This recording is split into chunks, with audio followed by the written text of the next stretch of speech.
Hello everyone, a very warm welcome to all our viewers. I am George Heston and today I am here at Preeti Urology and Kidney Hospital Kondapur to get some answers to some very important questions from an experienced doctor who is none other than Dr. Hemnath, who is a urologist. It's my privilege to ask him a few questions and get answers from him. He has done his MS in General Surgery from Stanley Medical College.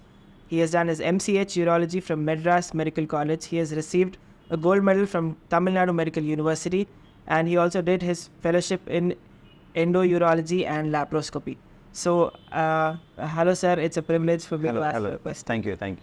So today, the questions that we are going to ask you are related to renal calculi, which is nothing but kidney stone is what I got to know. So my first question to you is, what actually is renal calculi? Can you elaborate? So the renal calculi, in common terms, the kidney stones, is nothing but crystal forms of some of the salts that is present in your urine. See, basically, you think of a simple example. When you have a glass of water and you add a tablespoon of salt in that, what happens? It gets dissolved. So the same thing, when you take only 1 spoon of water and add 1 tablespoon of salt, what happens? It crystallizes. So the stones are nothing but the solutes, that is the salts that are present in the urine, and when it is more and the solvent, that is your urine, that is the water content is less, these salts form as crystals. That is the kidney stones. Okay. So what is the prevalence of renal calculi? See, now the prevalence is slowly increasing. What we have seen previously and now, the prevalence is increasing because of our lifestyle changes. So usually the prevalence ranges from 5 to 10% in your lifetime. So anybody can get stones, and once you had a stone, you are about to get a kidney stone again in 50% of the remaining lifetime. So there is a 50% chance that you will again form a stone. So lifetime chance is around 5%. So what is the most common type of renal calculi? See, calcium oxalate is the most prevalent stones. Okay. The other forms of stones are calcium phosphate is there. Basically, calcium is the major thing that can form with various permutations and combinations. It can form other type of salts, calcium oxalate, phosphate, uric acid, and so on, ammonium urate. Lot of things are there, but 90%, 80 to 90% of stones are calcium stones, and also mixed stones. Those the minerals inside it will be a mixed form. Okay. So how is this diagnosed? How is renal calculi diagnosed? Basically, when the stone is there inside your kidney, when it is small in size, it is very hard to recognize it. You will not have any pain. You will not notice it. Once the stone becomes big, the first thing you will have is the pain. So pain is the most important symptom. So other than that, you will not notice anything unless it becomes a very complicated thing.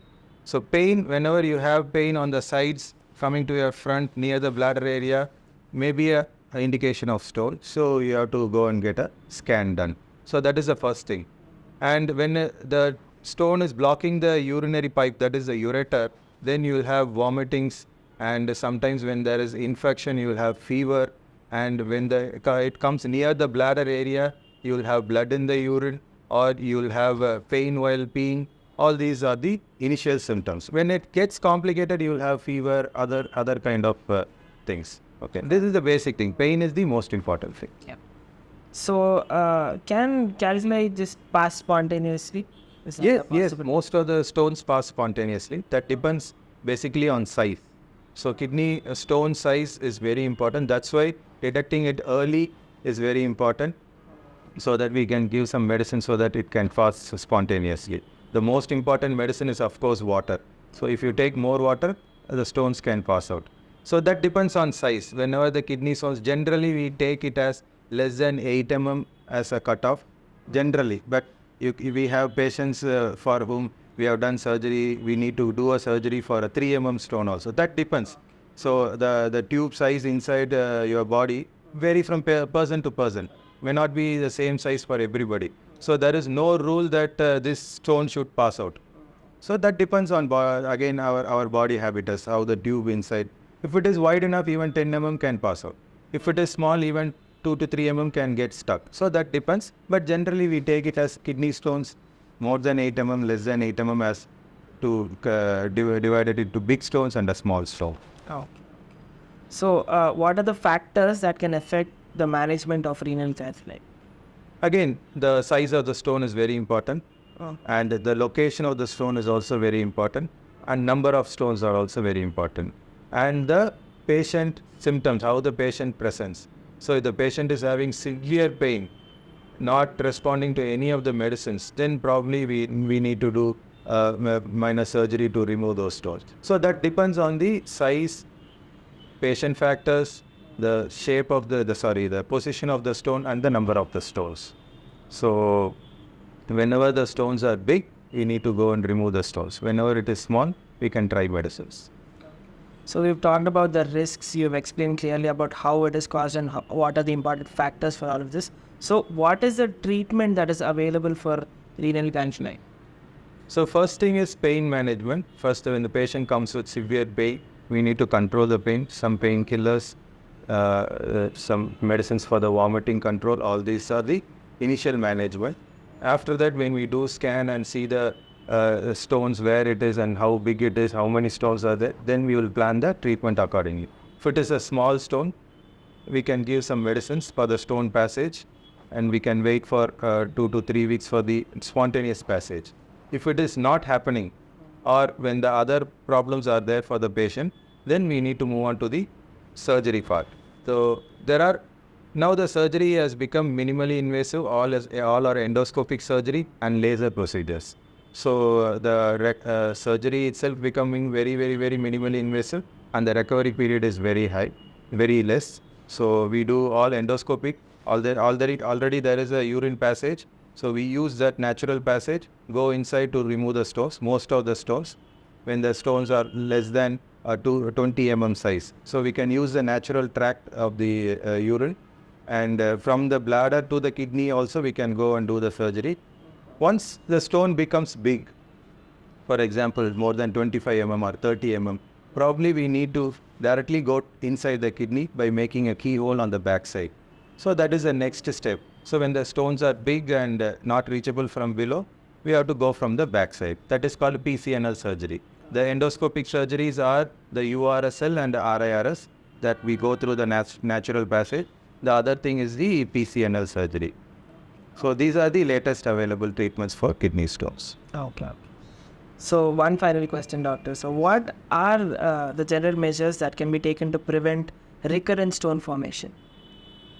So again, coming to the previous, I have already covered in my talk this thing.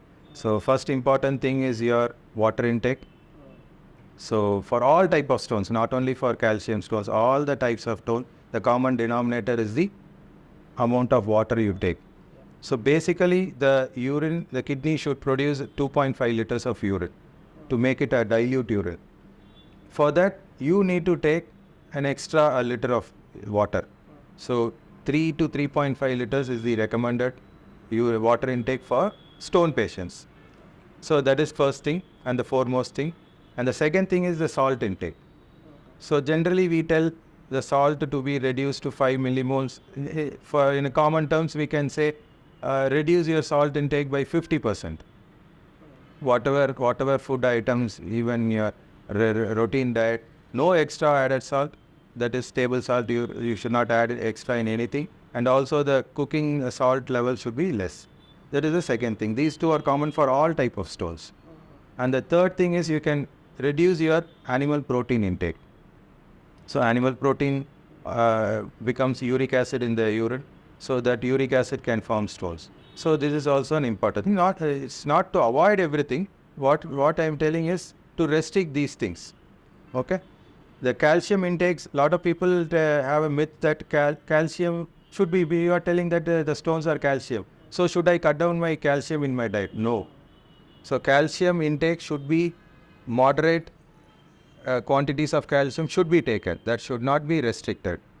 Okay, then that becomes an imbalance between calcium and oxalate. So calcium should be taken in moderate quantities. Don't restrict your calcium intake. At the same time, no extra calcium supplements. That can be avoided.